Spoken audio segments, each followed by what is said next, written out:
Most of the presentations we listen to are a tour de force of data and less than fascinating facts.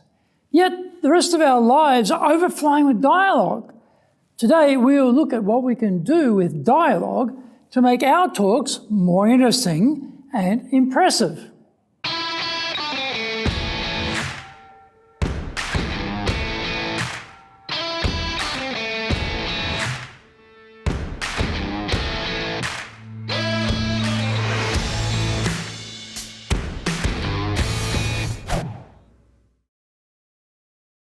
Welcome back to year 4 of the Cutting Edge Japan Business Show.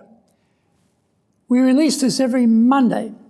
I'm your host, Dr. Greg Story, your corporate coaching and training guy, master trainer, president of Dale Carnegie Training Japan, and best-selling author of Japan Sales Mastery and Japan Business Mastery. My new book, Japan Presentations Mastery, will be released soon. We are bringing the show to you from our High Performance Center in Akasaka in Minato-ku, the business center of Tokyo. Why the cutting edge? We are looking at giving you a big edge in business in Japan. Let's be at the forefront, at the cutting edge of how to flourish here in this market. This is episode number 193. Presenters can learn from scriptwriters. So let's get going. Normally, we give presentations.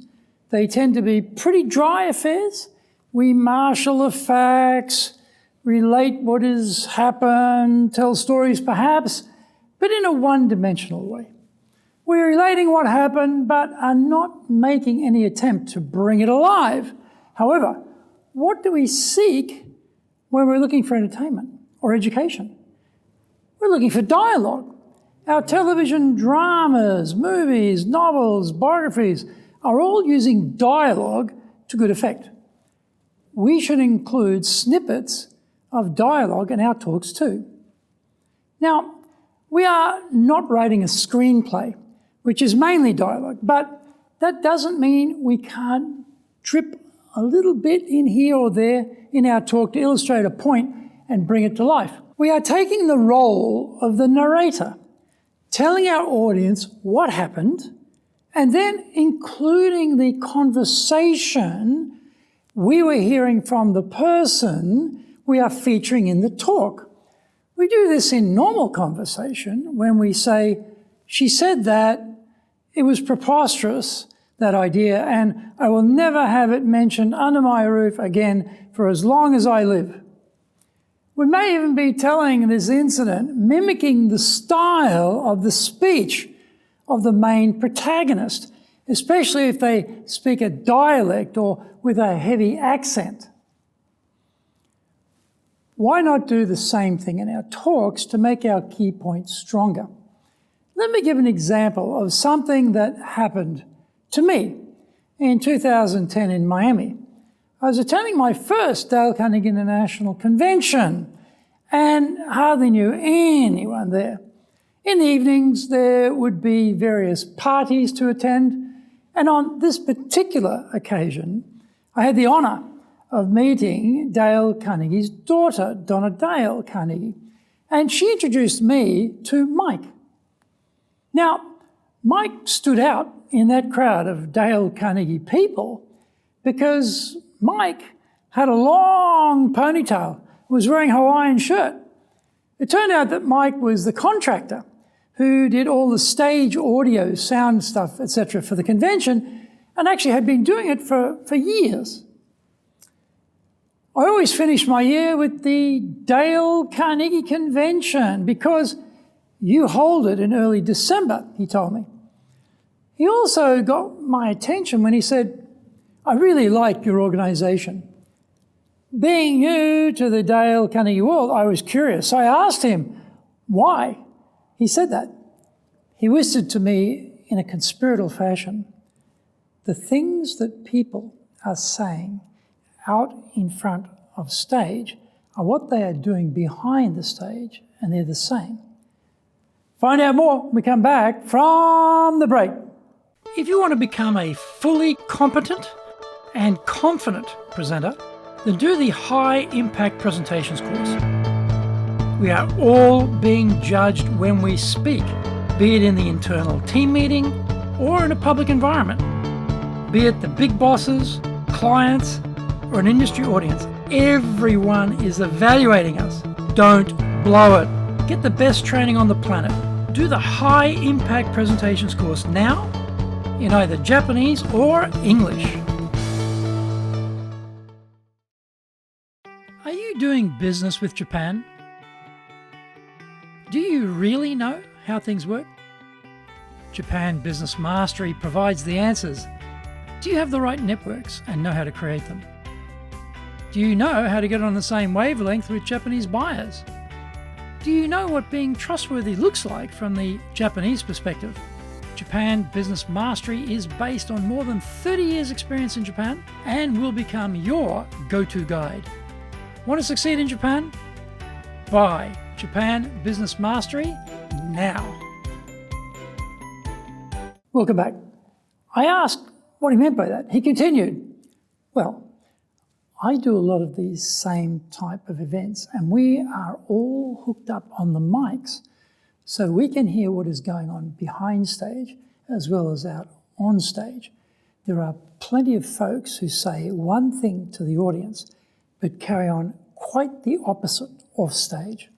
I found in years of dealing with Dale Carnegie people, they are genuine and they live the principles they espouse, and I like that. In this example, I've just modeled here, I am reproducing a conversation I had in Miami in 2010, and I'm using the point to say, Dale Carnegie is great, the things we do are great, etc. This story is being used as evidence to get the listener to agree that Dale Carnegie is indeed great. I could say all of the same things and relate that story, just telling the details of what happened. However, when I include the dialogue, it brings the whole thing to life. People in the audience can picture a guy in a Hawaiian shirt with a long ponytail whispering this information to me. I could even cup my ear as if I was listening to him when he told me that secret part. They can hear his voice as I relate the story, which makes it more credible. This requires a bit more work to do in the planning, but not that much. After all, this is something that happened to you. It was an incident where you were told something by the main character in the story. All you have to do is tell what happened in their voice rather than your own voice. If you do this, you can take your storytelling to a much higher level. Let's give it a go and add another string to our bow of storytelling expertise. I hope you enjoyed today's show, and so please subscribe on YouTube. Share it with your family, friends, and colleagues. Become a regular. Our website details are on screen now, enjapan.dalecarnegie.com. It's awesome value, so please check it out. We try to offer as much value as possible, so you might also enjoy our other shows. In fact, we are releasing content 6 days a week. For podcasts, Mondays for the Cutting Edge Japan Business Show, Tuesday for the Presentations Japan series, and every second Tuesday for the Business Touches in Nooshie show, Wednesdays for the Sales Japan series, Thursdays for the Leadership Japan series, every second Thursday for the Business Pro Podcasto show, Fridays for the Japan Business Mastery show, and Saturdays for Japan's top business interviews, wherever you get your podcast. Also, every second Thursday, we release the Business Pro Television show.